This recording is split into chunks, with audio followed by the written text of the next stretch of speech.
got to record because I've got people missing class for various reasons, like they're going to Petoskey. Well, going to Petoskey or they're quarantined because their roommate was being tested for COVID and they might have COVID and blah blah blah. And I'm like, okay, that's fine with me. Keep it away from me. I'm good with that. So anyway, if there's ever anyone that feels uncomfortable with me not wearing a mask, please let me know. But if I wear a mask, you might just kill me. So.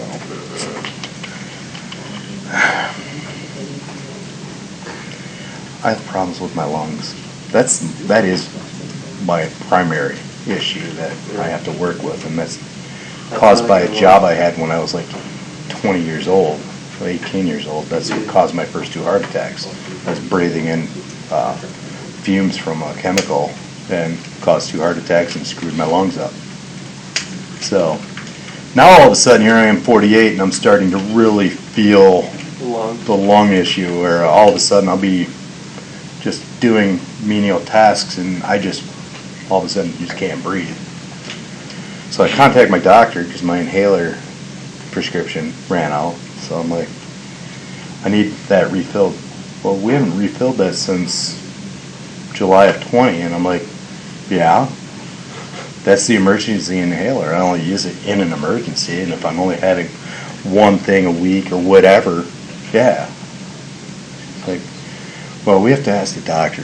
Oh. And I still haven't heard back, and here I am. I'm like, well, I'll just sit here and wait while I die. Thank you. They're like, okay. So, and here's the thing about that, is it hasn't, and this goes back to your question, it hasn't made it into the system yet because I go through the same pharmacy, right? And pharmacy in Mount Pleasant can talk to the different pharmacies and that and find prescriptions and stuff, and they can transfer prescriptions back and forth really easily through their systems, right?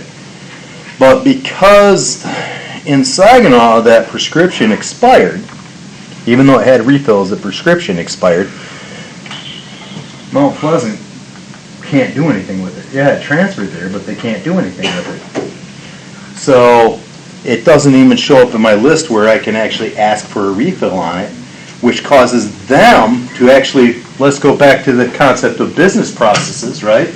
Yes, we are talking about class type stuff. Imagine that. I'm not just rambling. So you take these prescriptions and that, and it's in the system, but the new process, like the business process, changed a couple years ago where you used to call the doctor's office and ask for a refill. Now you call the pharmacy and say, can you initiate a refill request? And they'll do that. So they contact the doctor's office through different applications or whatever and say, hey, you know, are you going to renew this? Well, it's not in that system because it expired. Meijer can't do anything about it. Kroger and Saginaw won't do anything about it now because they transferred it to Meijer and Mount Pleasant. So there's still hiccups in systems, right? Because I can't say, hey, Meijer, contact the doctor, because their answer to me is, you need to contact your doctor. So I contact the doctor, and they're like, I actually had it happen once where, well, you have to go through the pharmacy. What? Why? Right? I can talk to you right now, and you should be able to add that to the system. It's the exact same system. But it didn't fit the business process. Right? Problem is when we start going against processes, what happens?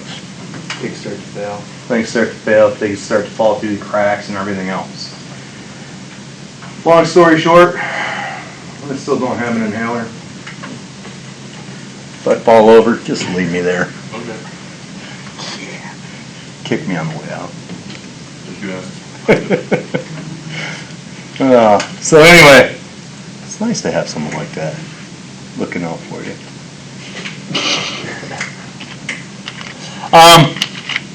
So I thought that was an interesting thing. You know, everything that we do in our lives, like I keep saying, everything that we do in our lives is centered around technology. You know, you ask a question, well, if I wanted to keep track of medical records and stuff like that, what would you do to get started in that, the first thing I would do is I would actually contact someone that does data warehousing. Okay. AWS or another major organization.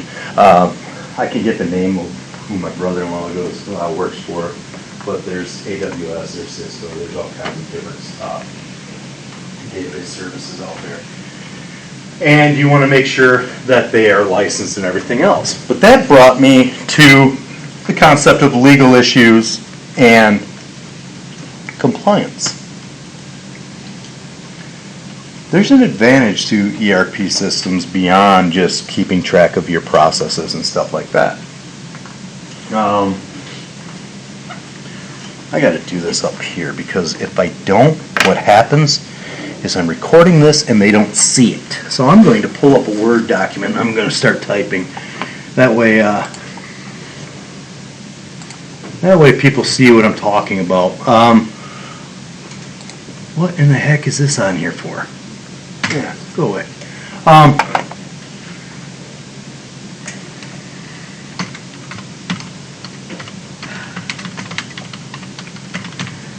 That's what we're talking about. Legalities and compliance. And something happened, and being at a business school, I know it happened a while ago, but how many of you remember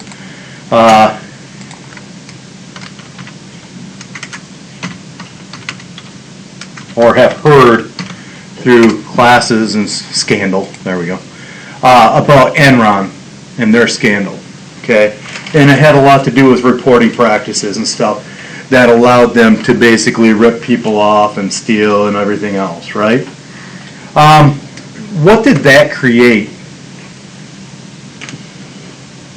It created new what? Reporting standards? Yeah, Sarbanes-Oxley. Yeah, okay. So you have Sarbanes-Oxley.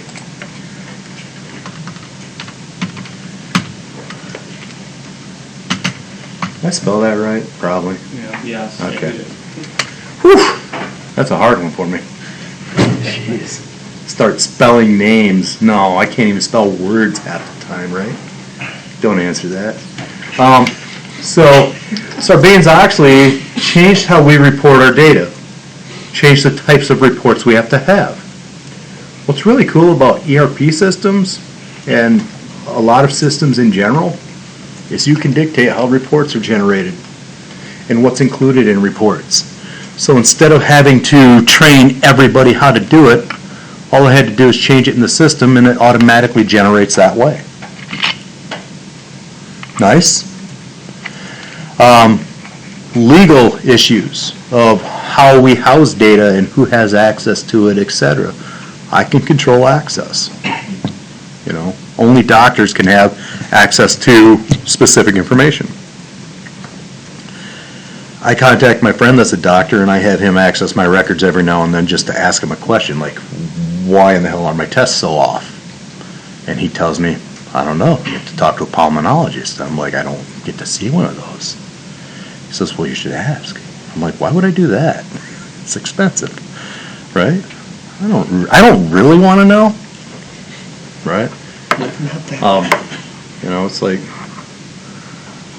my cardiologist said, hey, you're going to die healthy at this rate. Okay. So what that told me is eat more Taco Bell. Ooh, creamy jalapeno. I love creamy jalapeno sauce. That's what they need to add to that burrito. I like the Chipotle. No, creamy jalapeno. And the hot sauce I was talking about, far better than the Chipotle. Did you ever find out what kind that is? I can look it up. Okay. But anyway, it's perfect. It reminds me of, I can't even. So, the legal issues and that behind it, we're able to control how reports are generated and everything else. That's actually a huge advantage to using this stuff. It helps protect you and your organization. And who has access to what data and stuff doesn't necessarily, and here's the thing, I don't know if I've said it yet in this class or not, but SAP, there's a cable stuck. I don't know why that bothered me, but it did. just because this class is about SAP and ERP and stuff like that and systems, I have to say that ERP is not an end-all be-all to solutions. Someone had asked in my class last night, well, shouldn't everyone use an ERP system? And my answer is no. And a lot of it has to do with scalability. Sometimes you just don't need something like that. Sometimes all you really need is a Clover or a Square device, or an application like Toast or something like that. You don't need a full-blown ERP system because, I think we did talk about features versus benefits and the modularity of this stuff. I don't know about Clover, but the only thing I don't like about Square is like you can't do any membership benefits unless you follow their policy, and I can't stand that. Yeah, but then if that's one of your primary concerns, number one, you could do membership benefits through a different piece of software. Right. That integrates with them, or something like that. Or you find software that they allow you to integrate your Square data with. And that might be an answer. Otherwise, you go to a service that does have it and does allow you to do it with your own way of doing things. And that's the thing is modularity doesn't necessarily have to be from a single manufacturer or writer of software. It can be from across the board. It's the integration of everything that makes everything so powerful. Having a good payroll system that integrates with a database and having another like a sales program that integrates with the exact same database. It's not an ERP system, but it is a system, and it's tied to a relational database, which makes it all that much more powerful. So yeah, SAP and Microsoft Dynamics and those companies, they are not the end-all be-all to this, and it's not something that has to be adopted. And the reason I bring that up is because I think I've seen multiple things, and I'm going to show you one right now. If you've taken Management 4300, you may have seen the cohesion case thing that I'm about to show you.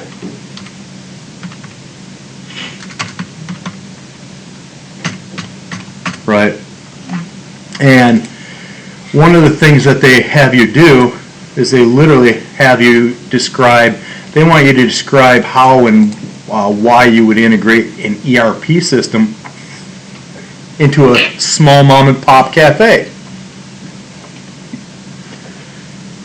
And I'm forcing you to think that way.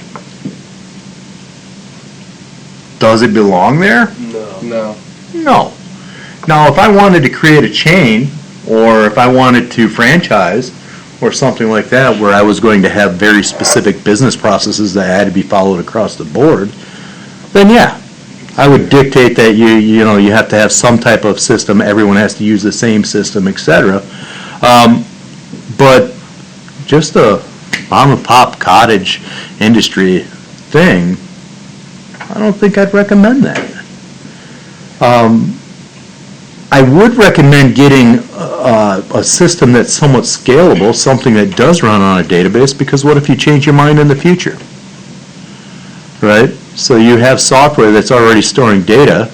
Can that data be transferred to an ERP system of some sort?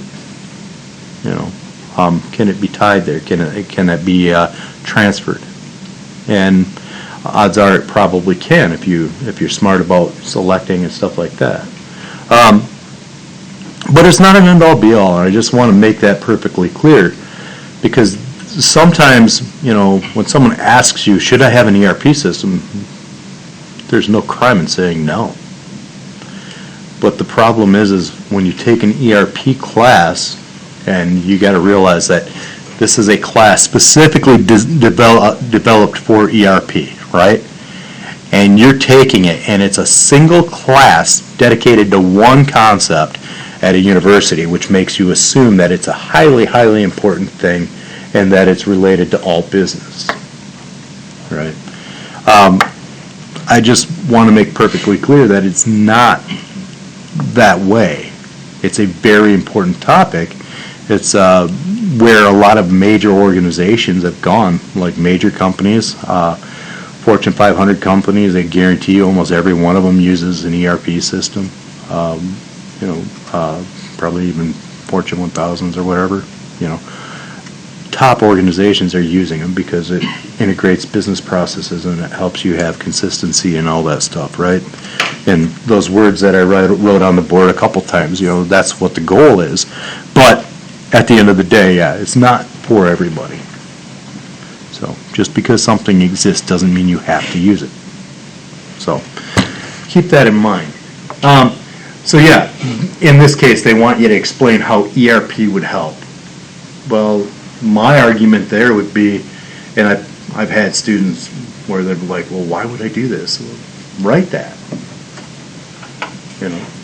Tell me I wouldn't even recommend that for this, and here's why. That's a better answer than trying to tell me, yeah, let's do this. Let's explain how this is going to work, blah, blah, blah.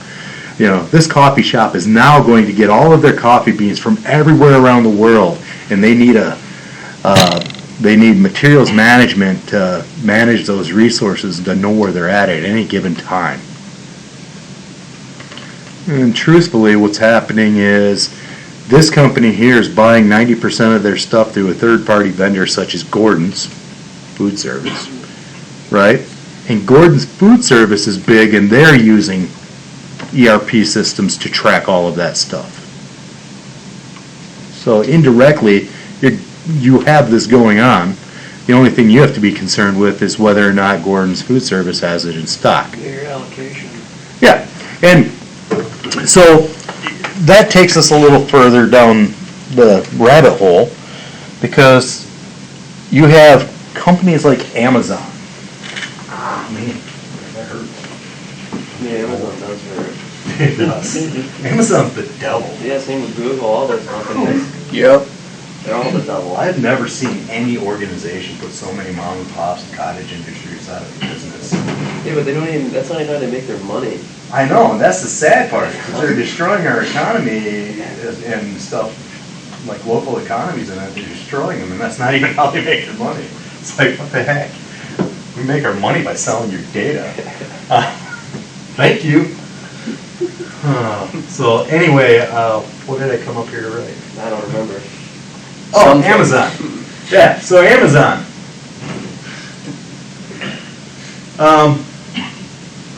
Everything seems to be a cycle in this life, right? Bell bottoms came back, they call them flares, right?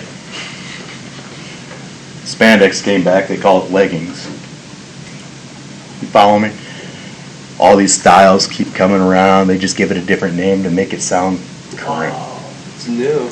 It is, man, it's totally new. You can't Never been thought of before. We don't want you to go to the thrift shop to pick up the old stuff. We want you to buy this new stuff that's 3 times the price.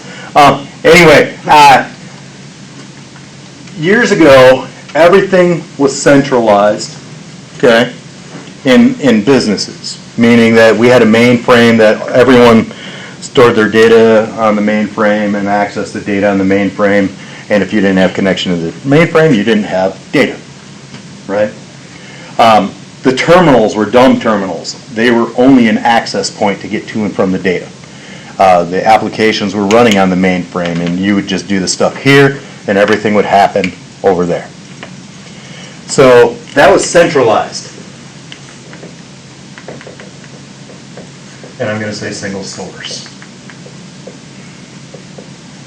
Okay, so we have centralized single source.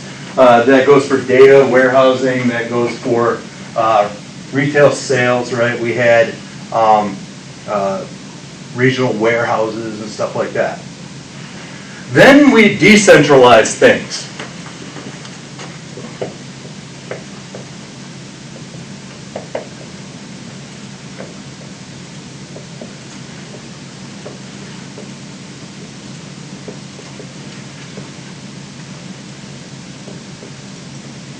And I'm going to say or data or inventory. It depends how we're going to talk about things. If we're talking about goods, we're talking about inventory. If we're talking about data, we're talking about data, right? But it's the same concept. We decentralize, and all of a sudden, You have your own set of data, you have your own set of data, you have your own set of data. And if I consolidate that data, I might have errors because you don't keep track of it the same as he does and so on, right? So you have accuracy issues, you have reporting issues and everything else. But with inventory, everyone had their own inventory, right? So Sears store might have stuff shipped directly to them, etc. And then you get companies like Dell that just go straight from their warehouse to the individual through let's Dell and Gateway computers used to be built to order, right? Basically, you order, we'll build it. If no one's ordering it, we're not building it. So I'm trying to think of the terminology for that. Why can't I think about it? Made to order. Made to order. There we go. Thank you. So there's another term for it too. Yeah, I think it's, there's an acronym either one, I can't remember. Yeah. So we decentralized and we started storing stuff separately. And then we went back to centralized.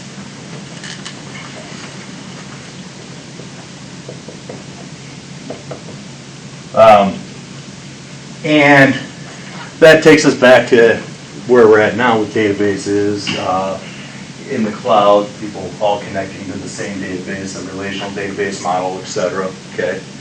And then as far as warehousing goods, we started decentralizing again. And the reason this is important is that it relies on data. Okay? I had old dogs. I still have a couple old dogs. I have one dog that I give glucosamine on a daily basis just because she's an old girl. She needs her hips to still work in that. And I tend to think that might be why she can still make it up the stairs and sleep in our room when she feels like it. Right? But it's something I give her every day. It is one of the only things that if I order it today, even though it says it's going to take 5 days to get here from a store, I'll have it the same day. Why? What makes that possible? Okay. If I had a massive warehouse, which Amazon does, and that's in, let's say it's in Texas, I don't know for sure. They have multiples, but they're spread out strategically across the United States and the world, okay? But there's a massive warehouse in Texas, and what I order has to come from Texas, right? So I'm just going to say that product G has to come from Texas every time I order it. That's inefficient for Amazon potentially because my package might be this big and it might be taking up enough room for some reason that a box this big is not going to fit on the truck, right? So to maximize my shipping and stuff like that for our supply chain measures, just say no. I use systems in that to help me decide, okay, how can I best fill this truck, right? That's why I give myself this 5 to 7 day window to deliver stuff, because it's like, okay, well, I should be able to have it to you within 5 to 7 days, but I don't know what truck I'm sending it on, because I'm trying to maximize my shipping, right? I don't want to send a half-empty truck somewhere. They've started to fix that problem by decentralizing again, so regional warehouses.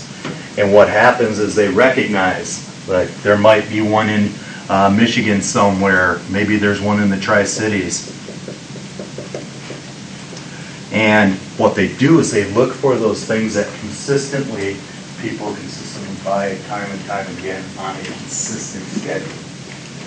So all of a sudden they're like, well, Sanford's buying glucosamine for his dog, and he's buying it every 3 months, and he's been doing that for a year or 2. So what we're going to do is, instead of leaving it here, whenever we have open space on our truck, we're going to maximize it, and we're going to ship it to here, so it's closer. right? Starting to make sense?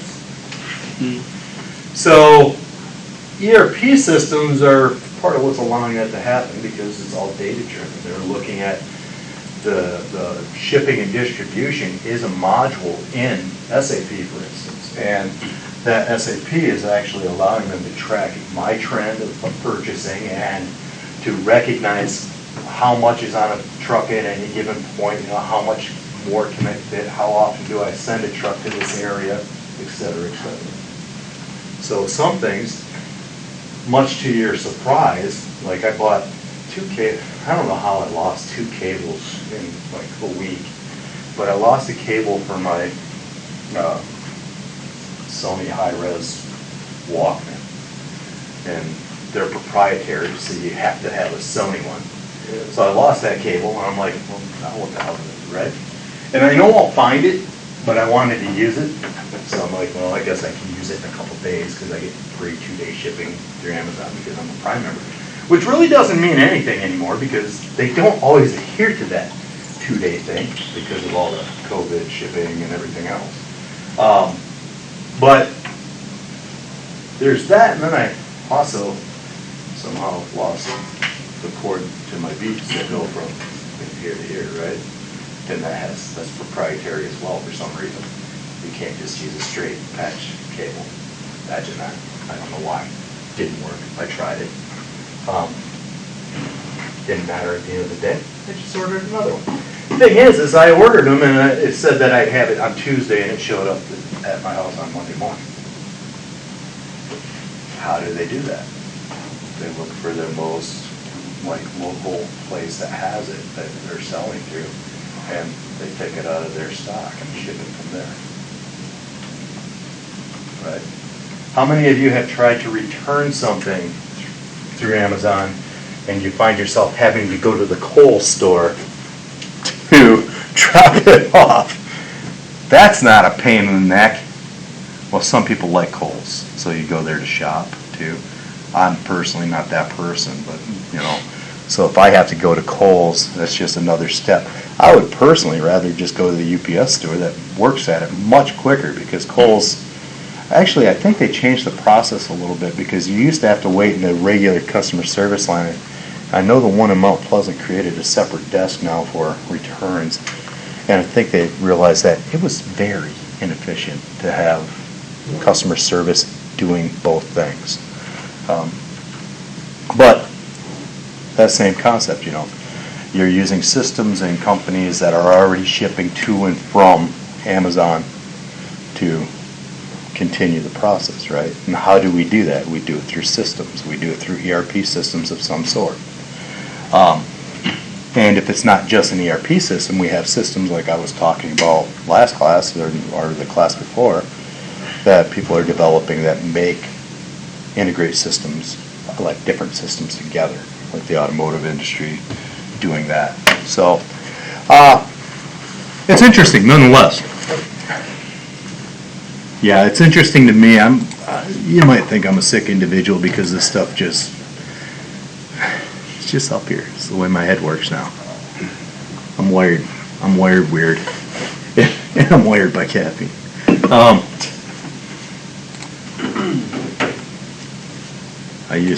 Anyone watch the movie Airplane? Yeah. You know how you have the one tower guy kept saying, pick the wrong day to quit sniffing glue, stuff like that. I used to say stuff like that. My wife's like, someone's going to believe you. I'm like, well, I am a little out there, so maybe I shouldn't say that, right? Anyway, just saying. I'm going to actually take us out to the week 4 folder and look at what we're supposed to be doing. Watching videos and writing the paper. I don't know if you're in the right class. Yeah, you're in the wrong class.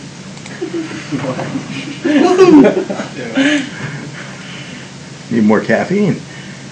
That'll fix it. Nothing like get that old. Fixes everything. Well, yeah. You start the day with this and you end the day with a scotch. This lifts you up, that brings you back down. I tell you. It's not really what you do. I'm just being sarcastic because maybe that's what some people do. So we talked about relational databases ad nauseum last week, and we're still talking about it, and we'll always be talking about it in an ERP class or any systems-related class because that is the ultimate goal. Entity relationship diagrams and all that good stuff. So you probably shouldn't even have to watch these to answer the questions if you were here last class. Okay? Or to write this paper or anything. Because write a 2 full-page summary of the advantages that relational databases and ERP provides an organization. If you can't do this yet, you haven't listened to anything but my ramblings. Yeah. Okay? Is there a possibility that that could happen? Absolutely. You might be here for strict entertainment purposes only. But at the end of the day, I know that I've covered enough of this that you should be able to do that. Okay? And we could literally sit here and talk about it. When I say 2 full pages, only 2 full pages, it's not much because I'm saying double space, size 12 font, my eyes are old. You shouldn't need any outside resources. If I see a reference page, it doesn't count towards the page count. But I'm going to question why you need a reference page because you should know this. Okay? I want your words. Tell me. Okay? Cover page doesn't count as a page. If you decide you're going to do an abstract on a 2-page paper, you're wasting your time. It doesn't cover a page, right? When I say 2 full pages, if you go beyond that, that's okay. But if you give me 1 page and like 2 sentences, nah, you're not doing that to me. I want 2 full pages. Okay? Understood. Okay. You don't give me 2 full pages, I'm going to feel cheated. You're gonna fail us. I'm going to fail him. The rest of you will have to suffer his wrath. Does he seem like he's like well hinged? I don't know. So anyway, what? There's nothing wrong with pointing out the obvious. It's not like I'm giving out any secrets here. So anyway, that's about that. Going to tell someone? Sanford just said this to this person. Mom! Going to tell the dean. But at the end of the day, yeah, if you don't know this, you're missing the complete concept of ERP. You're almost missing the complete concept of retail life in general. You're definitely missing the concept of other businesses, such as Amazon, that's actually in it for data, not for sales. Even though they're willing to put other people out of business that are paying to use them as the support for their business. What do I know? Never trust the big people. But yeah, you're missing out on something. And if you're a supply chain major and you don't see a value in this, you're missing a big component. So think about that when you're doing this stuff. What I like about assignments like this is sometimes students, they come to class and they listen and they hear my rambling and they're like, yeah, this is an entertaining class. But sometimes these assignments and the exams that I give, I find out that sometimes people are shocked, like, oh wow, I know this. Of course you know this. We make it fun. We make it easy. Right? I'm not out to hurt people. Not asking for a lot. Okay? I say you must cite resources. If you have resources, yes, you have to cite them. I will wonder why you have them. Okay? Anyway, yeah, you should be able to do it without the videos. The videos might help if you can't do it. And no, you don't have to reference the videos. That's different. You're just watching something. Okay.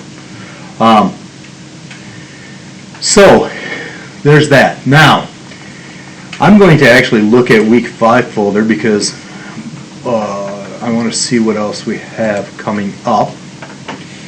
Oh, yeah, this. Well, this is very, Yeah. What? This here. these are classic. Yeah, I had to have a disclaimer because I don't want to be mistaken for somebody that is putting something out there that's, you know, that could potentially offend somebody if I put it in a serious way. And if you can't handle satire, please don't even watch it. I'm not going to play it in class, but it's out here. But Hitler learns about SAP implementation problems. You're Okay, shooting me back to like 2007. whatever. So, it's actually, this was added 2/6 of 16. Dude, with this format of video is so old. Yeah, I don't it care. was a big thing at one point. I'm old. I know. So, anyway, it's one of the funniest things that I could find that actually does flat out talk about the challenges of integrating an ERP system into any organization that doesn't have one. So it's actually quite good. So don't just listen to the German ranting Oh, because you won't get it. Read the subtitles, okay? Because you got this guy that's just going off like Hitler would. Well, yeah, it's interesting. Because that's where we're heading. You know, I've given some idea of why, like, of how organizations fail and lose lots of money trying to integrate something like SAP. Why some companies and that don't like SAP, and they don't like it because of, you know, I have to make my processes match your system, and I don't necessarily want to do that. And if I was SAP and this is their answer to you, well, if you don't like it, don't use us. Or you can use us and you can manipulate the software. We have no problem with that. And we'll still support the software, but we're not supporting any of the things that you changed. Make sense? So, there's challenges though.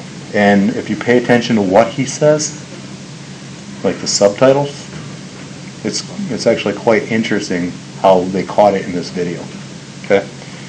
But it does remind me of, as you're watching it and you're reading those, think about it from a CEO perspective and how you might feel yourself if you were a CEO or a CIO and you were trying to do this. Okay? Don't just watch it blindly, think about it. I think that's one of the biggest hurdles in life is when we give you assignments as professors or what teachers or whatever we've had in our life. We don't always think about it as we're doing it. We're just trying, it's a means to an end. Like I literally had someone over summer say, I'm only taking this class because it's a means to an end. I'm graduating. I don't really want to take this class, but I have to. Like, thanks. You know, making you feel you're good. probably one of the most likely to fail. It's not even because I want to fail you. It's because you're not into it. It's because you don't care. It is because I don't care. Yes. Oh. Oh. I don't care if you don't like it. You got to do it. I prefer if you actually get into it, right? And you think about it because that's how we learn. We relate it to things that are going on in our life and around us. And, you know, you might not have direct access, but you may have heard other people talking about their problems at work that are related to a system. So, you know, we have a lot more experience than we give ourselves credit for. So that's going to be next week. I should make this available. Does anyone want this to be available already? Yeah. Fine. It has to be that way. Just put everything out there. No. No. Get them to class in like a week. That's actually highly frowned upon because we have to have so many contact hours, blah, blah, blah. We don't want students to go way ahead and all this stuff because that creates problems because then they quit coming to class, blah, blah, blah. So it should be out there now. I'm going to go back down through here though. Then we start talking about SAP more. There's a video for the complete beginner so you can actually look at. And then I say find 4 cases of failed ERP implementation and write 3 to 4 full pages. That one I'm a little flexible on. And the reason I'm a little flexible is because depending on which ones you pick, well, depending on any of them you pick, you're explaining what they have in common, which makes it harder to hit that page limit. So what I say on a paper that's of that length is if you find yourself repeating yourself, stop. If you find yourself filling it with fluff just to hit a page number, stop. Okay. A lot of times, except for short papers like 1 to 2 page thing or 2 full page thing, once I get past that, I'm clear, concise, and complete. That's the criteria. Be clear what you're saying, be concise about it, make sure you're answering everything else, and, one more C, correct, right? Clear, concise, and complete and correct. Now, correct is arbitrary, am I right? And the reason correct is arbitrary is because it's coming from your point of view. Now, I can say, yeah, I see where you're coming from, but that's not quite what I'm looking for. Does that mean you deserve to fail? No. It means that that's a learning opportunity. I make a comment and say, hey, did you think about it from this point of view? And then you could come back and say, yeah, but I don't see that as relevant or whatever. And we can have a conversation and learn from it, right? We don't have to fail people for something like that. And then next week we're actually going to start with this SAP navigation. I have not set this up yet. I have to get that set up to give you usernames and that because we are going to start doing some SAP exercises and seeing what these systems look like. And those will be done in class. Awesome. And I also team you up. All right. And the reason I team you up, Very nice. what's that? Very nice. That's not why I do it. I don't do it because I'm very nice. I don't do it because it's very nice to team you up. I do it because it's a document that you literally have to go step by step. And what happens is I have you reading the directions to this person, TJ here. And so I'm like, okay, you're going to read the directions to him. He's going to do that first part of it. And then the next part of the exercise, he's going to read it and you're going to do it. And the reason I do that is because I know what it's like to actually go through these instructions and that, page by page, go back and forth between the screen. It's a lot easier to lose where you're going. You're not actually thinking about what you're doing. Okay, you're just following step by step. This gives you the opportunity to actually think about what you're doing and why you're doing it and how it all ties in together, etc. Okay? When we do SAP exercises, one of the things I want you to think about is the holistic picture of everything. I create a sales inquiry. What does that do? Well, that might be the initial point that I actually input customer information, create a customer, right? Or it might just be an inquiry for an old customer. But you're inquiring about something, you're starting that sales process, right? You're also possibly triggering your CRM system to target market that individual. I've been looking at doctoral programs again because I want to actually finish this damn thing at some point. And I don't know why, I just do. I don't like leaving things unfinished. I don't know if I want to spend another 50, 60 grand doing it though. I don't know. Are those 3 letters that important to me? Anyway, back to class. It might trigger something in CRM to target market. Okay, so and my point was that I've been looking at schools, and schools have gotten smart. Companies have gotten smart. A lot of times, if you want information, You have to give them information, and then they want to talk to you because they want a hard subject. So you contact some of these schools and you're like, yeah, I'm interested in this program, can I get some more information? And instead of emailing that stuff to you, they want to call you first and talk to you. Like, I don't want to talk to you.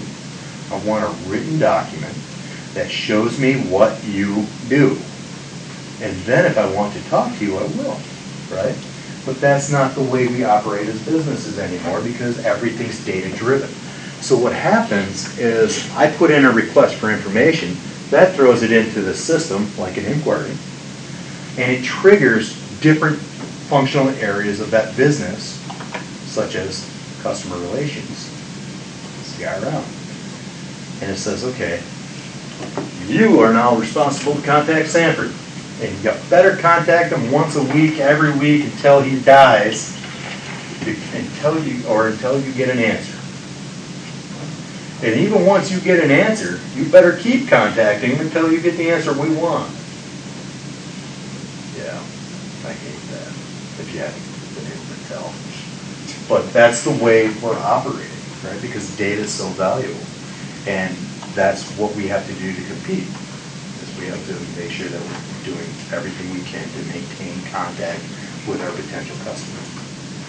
So that inquiry process, my point to you is that inquiry process, that very first thing that we do after the navigation exercise, is a starting point. Now where does all that go and who else uses it? Who else has access to it, right? And remember my whole use case diagram concept where we show the individuals and where they're in the business process, etc. That comes into play. So think about it as you're doing them because they're really easy. You're just doing step by step to see screens and get an idea of what it looks like and how things interact. So you can do them and you can do them blindly and you'll get credit, but you won't get much out of it. Okay. Take your time and actually think about what's happening on those screens. Think about when you search for something, how did that get there, right? If I create an inquiry for a sale, so I call and I say, hey, I've been looking at audiophile stuff because I love music, and I decided, well, maybe my ears aren't too old yet to hear that little nuance that I could get if I pay $7,000 for a speaker, right? So I started looking at this stuff, and I would never spend that much. My wife wouldn't allow it. She'd be like, no. You know what, we can get that. You know what we can get our son with that? Yeah, I know what you want. You're going to tell me it's for my son, and clothes are going to show up. They're not going to be for him. But anyway, or me. Exactly. But anyway,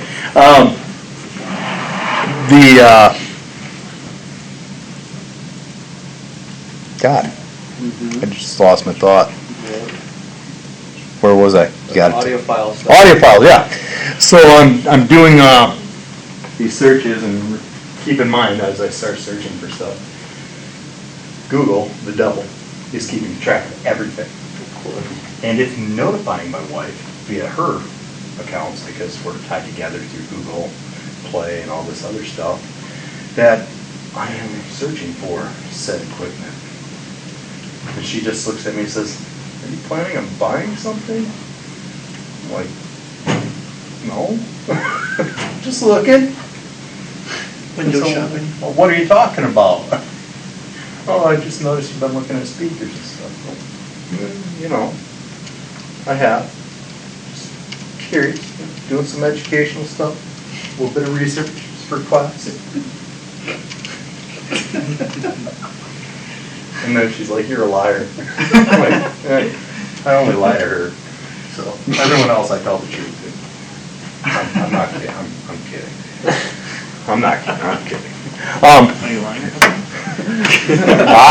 You don't know. Right now. It's like people look at you strange. You're like, I wouldn't lie to you. I only lie to my wife. It's like, what? No. You don't lie to your wife. She will find out. So, but at the end of the day, Google has tracked everything I've done, and all of a sudden, you start getting direct advertisements on everything. because it didn't come to her in an email. She was on Facebook, and she started seeing ads for what I was looking at. They're the devil. Can't hide anything. They know your secrets.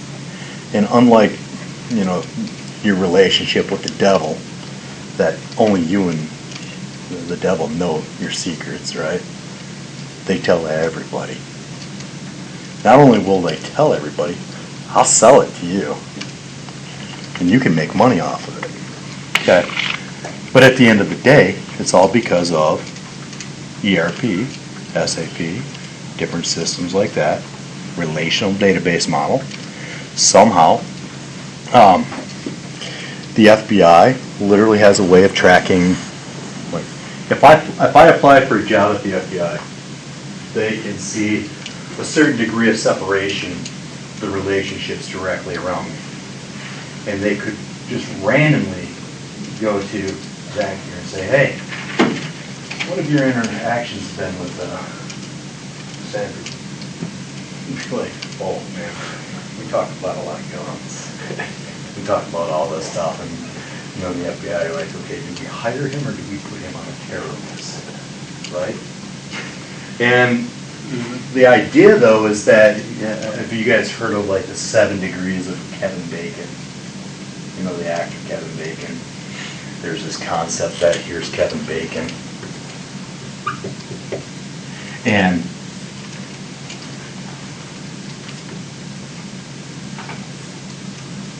so you have F1 for friend 1, F2 for friend 2, F3, F4.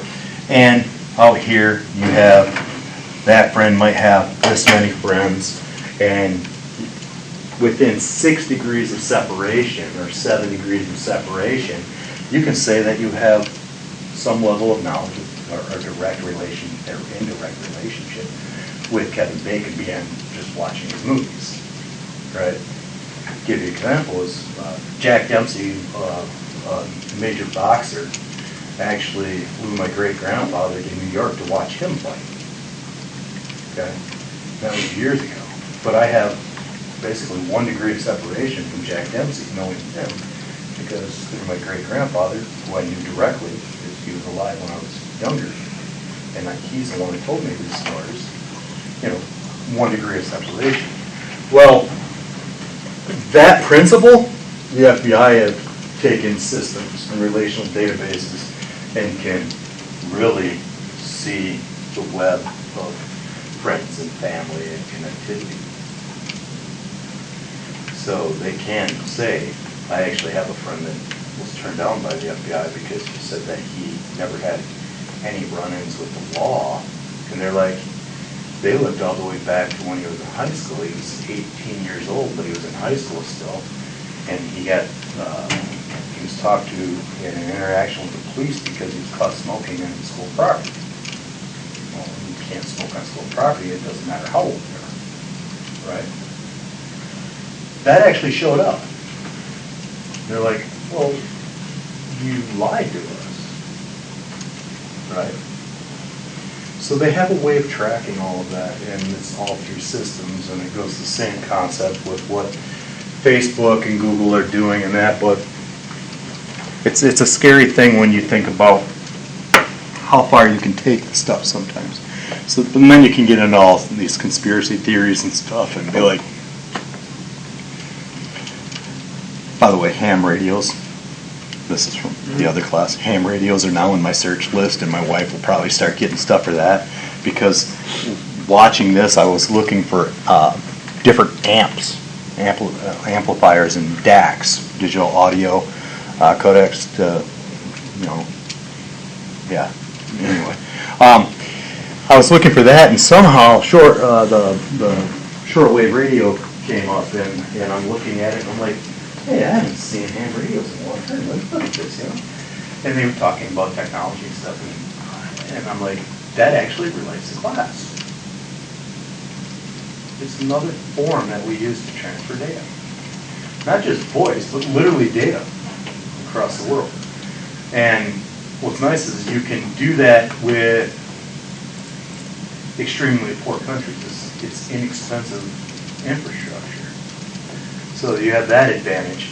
But, yeah, so now she gets to see this, and she's going to wonder if I'm actually looking at buying one of those. I'm going to start looking at Ferraris. It's scared her. Yeah, you know what I'm looking for next? Because, oh man, she was freaking out about, the whole Anik thing. And she was seeing all of that going on, and it's like... But, yeah, at the end of the day, everything's tied together, but think about how it's tied together. Sometimes you take a class in college and it just changes the way you look at things. And like when I took psychology years ago, I thought I had everything known to man. Oh my God, I'm paranoid schizophrenic with these tendencies because I have these 5 symptoms, even though there's 30. But you start analyzing yourself. You start looking at yourself differently because it's like you've got this new knowledge.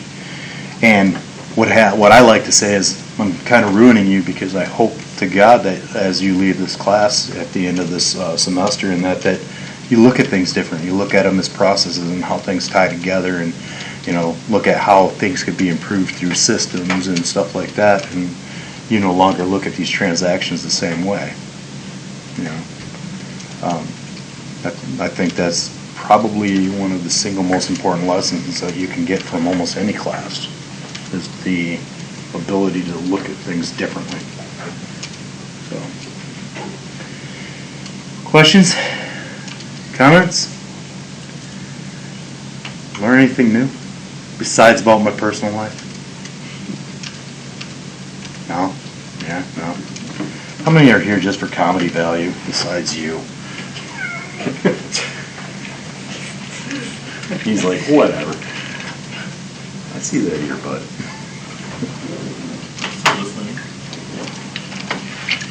I'm gonna use my wife's argument. You might have been listening, but you weren't hearing me. Or wait, you were hearing me, but you weren't listening. Are you sure that's the way it goes? And I'm not sure, but because I wasn't really listening. But here's the thing: she would say that, and I was like, Google. Because she would say that, and I'd be like, well, what do you mean I wasn't listening? And I would repeat every word for word, what she said for like 5 minutes. She hates when I do that. She goes, that doesn't mean you were comprehending it. How on earth could I repeat it if I don't comprehend it? So anyway, it's always fun. She hates my innate ability to not pay attention, yet pay attention. I'm rambling now. Hint. The only reason he hasn't left yet is because it's taken him a while to pack it up. Yeah. So you're not going to be here Friday? Okay. Well, whatever you're doing, do it well. Learn something. Teach something. Podcast. Let's do a podcast. No questions? No questions.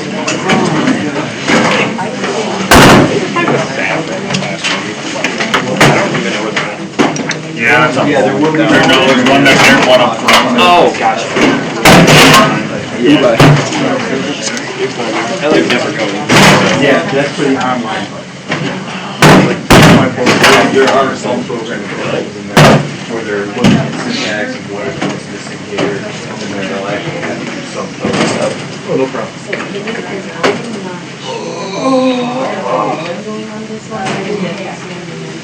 Oh, Petro? Did you read? Overall?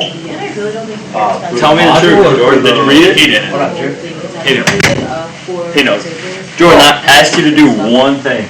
Yeah, I think I can see it. Have you made Have a good time? one, Professor. Have you made time Take to care. work with Joseph? Have a good one. Don't work hard. Okay. Work hard at hardly working. That's my favorite. I work hard at hardly working. You have that problem? You don't have that problem. You're an athlete. You work hard to work hard. I mean, I work hard during games. No, that's where you're wrong. That's where you're wrong.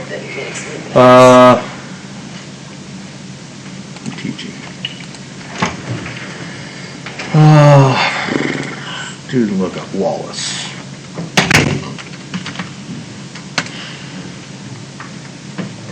Because I feel like I'm lagging. Like, I feel like I haven't completed much assignments in one of the class, but I can't tell which class I am not. Like it's the coding one. Okay. Why am I not seeing what I want to see? Programming 1. Grade. / completion. 1 user. Okay. Why am I not seeing you? Why am I not seeing you in this list? I know you're in this list.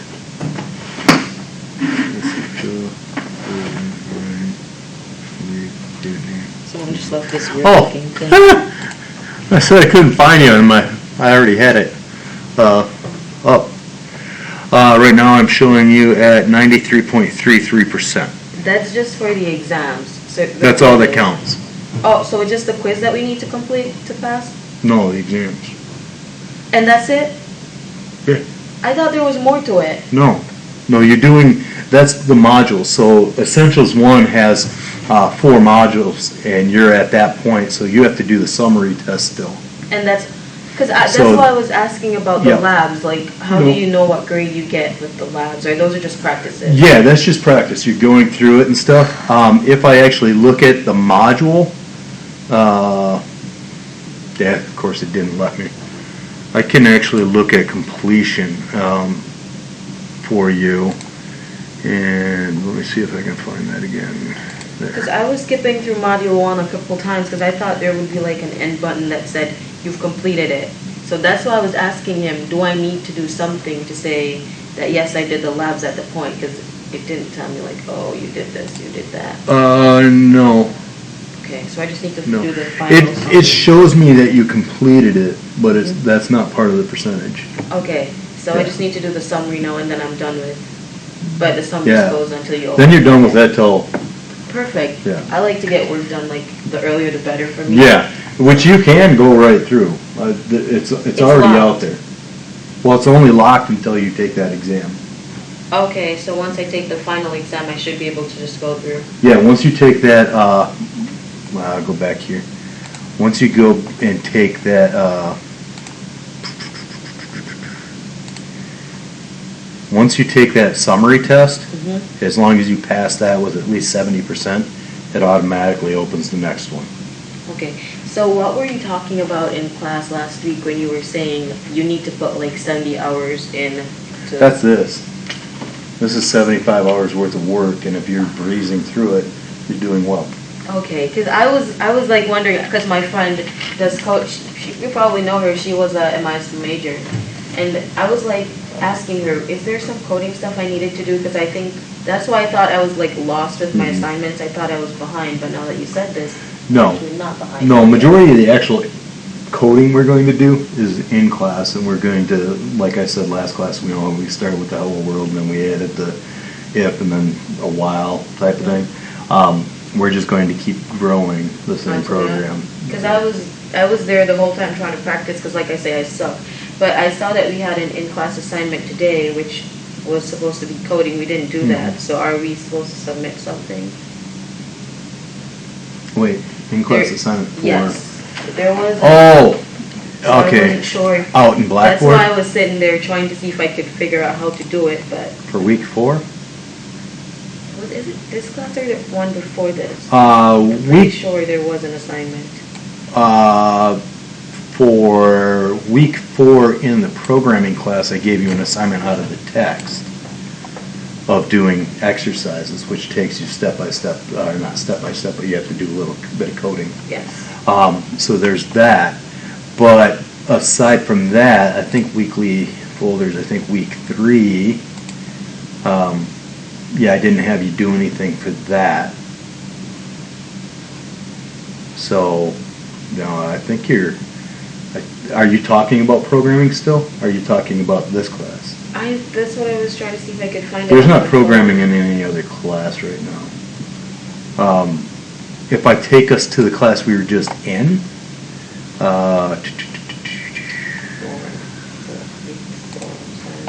if I take us there and I look, weekly folders, week 4. It's like the submit the print screen.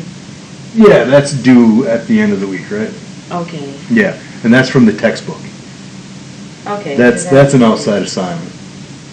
But we'll talk about it. Maybe it's something that we don't have to do, so don't do it right off the bat. That's what, because every time I do an assignment and then I come to class and then you're like, okay, we're not doing this, and I'm like, Um, oh.